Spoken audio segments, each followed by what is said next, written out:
Upon the situation या फिर depending on the situation, हाँ, एग्जैक्टली। पेशेंट उस समय जिस तो तरह का है। इमरजेंसीज के लिए आपको प्रिपेयर्ड होना चाहिए, बिल्कुल। प्लस पेशेंट की तरफ यानी से कि जैसे फुली तुरंत। इक्विप्ड, वो जो क्लिनिक हो जहां कहीं भी ट्रांसप्लांट हो रहा है वो फुली इक्विप्ड होना चाहिए हर हर हर सिचुएशन को डील करने के लिए, ये आप कह रहे हैं। डॉक्टर मीनल, यहां पर आपसे समझना चाहेंगे कि आपको आपको क्या लगता है ये बाल झड़ने की जो ये समस्या है, एकाएक हेयर फॉल इश्यूज इतने ज्यादा क्यों होने लगे हैं, इसके पीछे आपको क्या रीजन लगता है?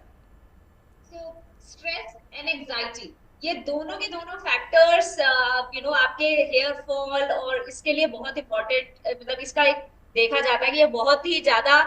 और होता क्या है, see it is a vicious cycle. आपका हेयर फॉल हो रहा होता है तो आप स्ट्रेस में आते हैं कि मेरा हेयर फॉल हो रहा है, इसके कारण और हेयर फॉल होता है और आप स्ट्रेस में घुसते जाते हैं। जबकि ideal thing is start taking action.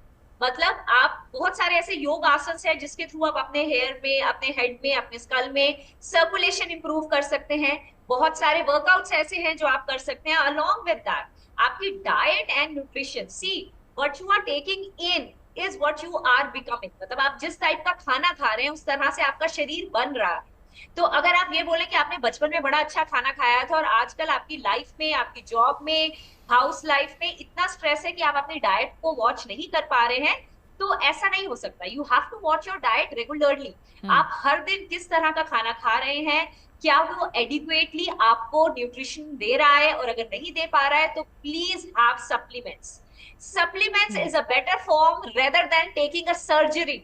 मतलब आजकल लोग सर्जरीज के पहले सोचते भी नहीं है। Not just that, have you heard about Botox? मतलब बिल्कुल बिल्कुल, बहुत कॉमन हो गया है अब। सर्कल पहले हम सिर्फ सुनते थे सेलिब्रिटीज या फिर जो फिल्म स्टार्स होते थे उनसे जुड़ी हुई ये चीजें आती थी, कभी कभी मैगजीन में हम पढ़ा करते थे पहले कि वो बोटॉक्स वगैरह कराते हैं। अब तो आए दिन हम सुन रहे हैं हर दूसरा कोई इंसान करा रहा होता है।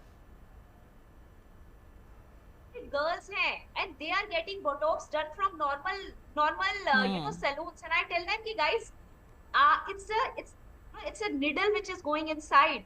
It can't be done so casually. The salons, the parlors, or wherever you getting these cosmetic surgeries, you have to please check their certification and get the trained who are doctor only. अच्छा doctor विदुषी, बिल्कुल आप सही कह रही है Meenal. Doctor विदुषी, यहाँ पे अभी भी एक तबका ऐसा है जहां हम देख रहे हैं अब भी तेल लगाया जा रहा है, अब भी लोग तेल लगवा रहे हैं, लोग पता नहीं कौन सी जड़ी बूटी खा रहे हैं या फिर कोई मेडिसिन उन्हें बेचा जा रहा है टैबलेट्स उस तेल के साथ, और बोला जाता है कि बाल आपके बढ़ जाएंगे, घने हो जाएंगे, लंबे हो जाएंगे। ये मिथ है या फिर आप मानती है कि वाकई इस तरह के तेल अभी भी बन रहे हैं, या फिर कुछ इसका प्रमाणिकता, इसके बारे में बताएं। देखिए, ये जैसा कि मैंने बोला बहुत बड़ा डिमांड है। नाउ इट इज लाइक कि हेयर फॉल, हेयर थिनिंग इतना ज्यादा कॉमन हो गया है ना कि कोई भी आपको उसका कोई भी फिक्स देगा, आप इतने डेस्परेट हो, आप कुछ भी करने के लिए तैयार हो जाओ। सो साइंटिफिकली जो कारण है, जैसे there are different kinds of hair fall. अगर हम मेल पैटर्न हेयर लॉस की बात करें, जिसके लिए जनरली हेयर ट्रांसप्लांट किया जाता है, उसके दो मुख्य कारण होते हैं, एक आपका जेनेटिक्स और एक आपका हार्मोन्स। ये दोनों ही चीजें ऑल्टर नहीं की जा सकती। तो इसके लिए जो स्पेसिफिक मेडिकेशन है, जो FDA अप्रूव मेडिकेशन है, वो ही इस पे वर्क करेगा। डेफिनेटली जो आपका लाइफस्टाइल है, आपका स्ट्रेस लेवल है, आपका डाइट है, वो इन चीजों को एक्सेलरेट कर देता है और स्पीड से कराता है।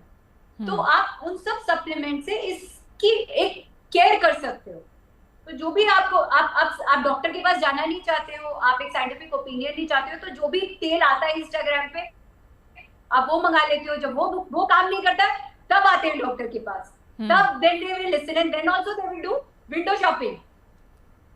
बिल्कुल, आपने सही कहा। डॉक्टर गौरांग, यहाँ पर बताइए, यहाँ कई ऐसे दर्शक जो इस वक्त हमें सुन रहे हैं और जिनके मन में ये चाहत वाकई होगी कि वो ट्रांसप्लांट कराना चाहते हैं, लेकिन वाकई कुछ समझदार लोग हैं जो सोच रहे हैं अभी भी कि नहीं, हम जान ले किस डॉक्टर के पास जाना चाहिए, कहाँ हमें जाने से फ़ायदा होगा या फिर सही होगा हमारे लिए। उनके लिए ज़रा बताइए कि वो कौन कौन से कंडीशन है जहाँ पर पेशेंट को आना चाहिए आप लोगों के पास, या फिर वो कौन कौन से कंडीशंस हैं, मेडिकल ऐसे कंडीशंस जिसमें लोगों को नहीं कराना चाहिए डिस्पाइट ऑफ कि हेयर फॉल हो गया है।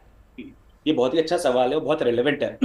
देखिए, सबसे पहले तो हेयर ट्रांसप्लांट में जंप नहीं करना चाहिए। हेयर ट्रांसप्लांट तभी करना है जब एक सिग्निफिकेंट बॉल्डनेस आ जाए, माथा बहुत ज्यादा चौड़ा हो गया हो, जिसको हम ग्रेड 2 या ग्रेड 3 हेयर बॉल्डनेस बोलते हैं, तभी आप हेयर ट्रांसप्लांट के बारे में सोचें। इससे पहले आपको medicine, lifestyle, diet, stress management, इसकी तरफ जाना चाहिए ताकि बाल बच जाएं आपके।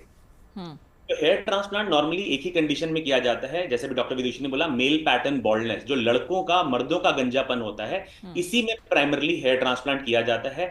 आपकी फैमिली में चल रहा है, हेयर लॉस होते होते माथा यहाँ तक चौड़ा हो गया, तो आप हेयर ट्रांसप्लांट करवाएं प्रॉपर रिसर्च करके। जो ज्यादा इंपॉर्टेंट है, जो आपने कहा कि कब ट्रांसप्लांट नहीं कराना चाहिए, बाल झड़ने शुरू हुए हैं तो आप ट्रांसप्लांट नहीं कराएं। बाल झड़ने का ट्रीटमेंट नहीं है ट्रांसप्लांट, गंजेपन का ट्रीटमेंट है। बाल झड़ रहे हैं तो आप दवाई लें। आपको कुछ ऐसी बीमारियां हैं जैसे एलोपेशिया एरियाटा, या कुछ फुंसी हुई, फोड़ा हुआ, उसके बाद आपका हेयर फॉल हो गया, या अभी आपने डिलीवर किया है, आपका हेयर फॉल हो रहा है, बहुत ज्यादा भी हो रहा है, आप कोविड से या किसी फीवर से रिकवर कर रहे हैं और आपका तेजी से हेयर फॉल हो रहा है, ऐसे केसेस में ट्रांसप्लांट बिल्कुल भी नहीं करवाना चाहिए। क्योंकि फर्स्ट, आपको जरूरत नहीं है ट्रांसप्लांट की। सेकंड, मेडिसिन और लाइफस्टाइल मैनेजमेंट से आपका हेयर लॉस सफल हो जाएगा। थर्ड, हेयर ट्रांसप्लांट अगर आपने अर्ली स्टेज पे करा दिया तो आपको प्रॉब्लम ज्यादा होंगी, आपके एग्जिस्टिंग हेयर खराब हो सकते हैं। और जैसे कहा कि कुछ इनहेरेंट रिस्क जो होते हैं प्रोसीजर के, वो तो हैं ही। तो अननेसेसरी आपको ट्रांसप्लांट नहीं कराना चाहिए। जब ज्यादा जरूरत है, नीड है, तभी हेयर ट्रांसप्लांट करवाना चाहिए। बिल्कुल, बहुत अच्छी जानकारी आपने डॉक्टर गौरांग दी। मुझे लगता है कि दर्शकों को इससे ज़रूर फायदा होगा। आप